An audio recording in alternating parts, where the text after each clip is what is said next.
Thank you, Bill, for reminding us that St. Thomas is a place where we find a home, where we find important connections with one another, fellowship that enriches and enlivens our lives. I recall the first sermon that I preached here was about finding a home, a place where we can be most truly ourselves. And I went through a litany of places where we might call home.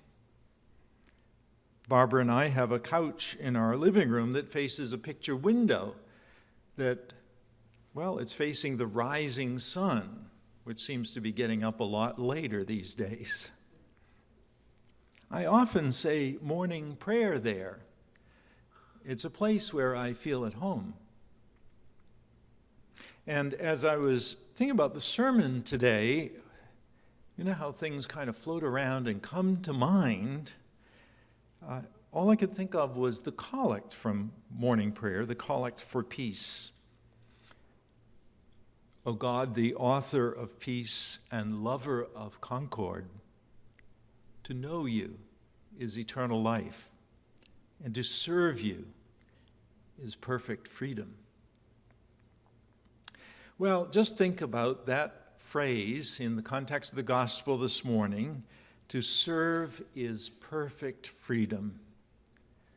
There's nothing that goes against the grain any more than that. The idea that I have to serve someone else, well, it should take us aback.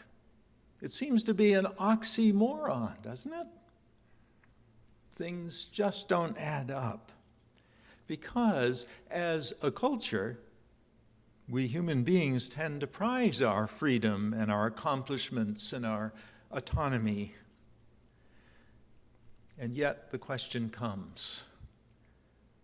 The question, in a sense, Jesus is asking, whom do you serve? Well, you will always serve something or someone, whether you like it or not. And that's really at the heart of much of this section of Mark's gospel. Back in chapter 8, Jesus cures a blind man at Bethsaida. But it doesn't seem to take at first. It takes a little time for the man to regain his sight. And then comes Peter saying, "Wow, you are the Messiah, Jesus. You are the one." And Jesus announces his impending death. And Peter doesn't get it. And he rebukes Jesus. Jesus, in turn, rebukes Peter. In chapter 9, Jesus repeats his declaration that he will die in Jerusalem, a pronouncement that so terrifies those disciples that they are simply dumbstruck. They are in silence. They can't breathe a word. They don't know how to respond until among themselves they begin to argue about who's the greatest. Who does Jesus love more? Who's the best? They don't get it. Jesus' words take time to sink in. And so he puts a child in his lap and says that leadership and greatness are about welcoming the vulnerable. In chapter 10, Jesus again says that he is going to Jerusalem to die. And again, the disciples don't get it. James and John ask for special places of honor.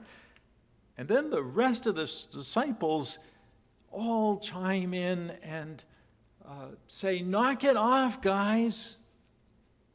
They resent the selfish interests of these two, their pushiness. Jesus' words still have not sunk in. And so he says as clearly as possible that to be great is to serve others, and that to be first is to be last. And then comes another healing of a blind man, Bartimaeus. Isn't it interesting? These 3 chapters are kind of bookend with these stories of healings of blindness. Jesus' 3 pronouncements of his impending death. The disciples' continual failure to not understand. And Jesus' teaching about what constitutes greatness. All this is in these 3 chapters. And I think Mark tells the story this way because he knows that Jesus' whole life runs contrary to our natural tendency to think about power and leadership and all of life. And he knows we need time to just let it sink in. James and John think greatness comes from status and power. And in response, Jesus points out that there is no escaping service.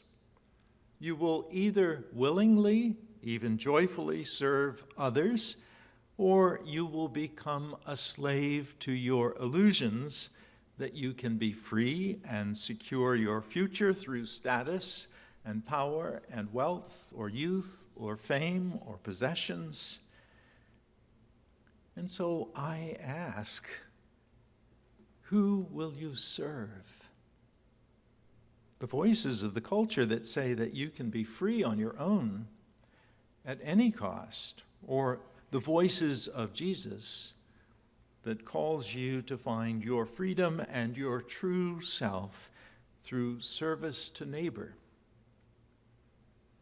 I couldn't help but think about our lasagna dinner last night and all those people serving, whether they're greeting you at the door and those who are serving at table and those who are behind the scenes in the kitchen or at the dishwasher.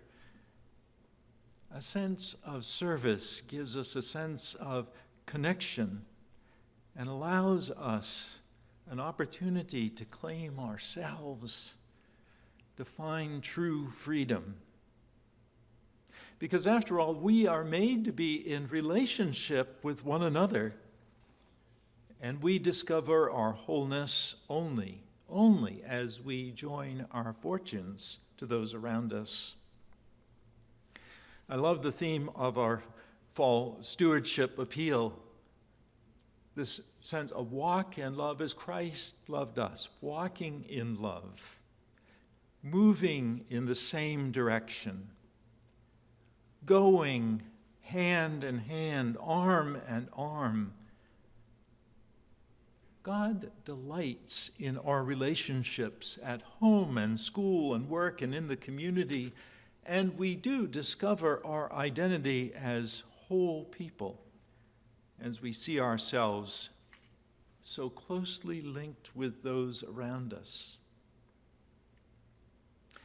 Well, perhaps that's how we might hear Jesus' description of his life as giving himself as a ransom for many. Not in the sense of Jesus buying us back from God, but instead as Jesus paying himself forward in order to rescue us, to save us from our delusions that we somehow are self-sufficient and independent and self-made. Jesus' whole life and his death challenges not only our assumptions, but the powers that be, with the surprising and life-giving revelation that as we lose ourselves in service, we find ourselves living more fully than ever before. It's a sacrifice that's validated by the resurrection. And I think you will admit, in your own experience, right? When we serve others, we immediately have a rush of endorphins go through our bodies. We give ourselves away in service and love only to discover a depth and quality of life we never experienced before. Who will you serve? You don't have to let other people answer this for you. That's part of our job as God's own children, free. And once you've answered it, once you've answered this question, whom will you serve? You can be set free. You can be that new person. You can feel and know God's promise and power working through you to serve others. And you know what? We find ourselves, our true selves. And yes, we find a home.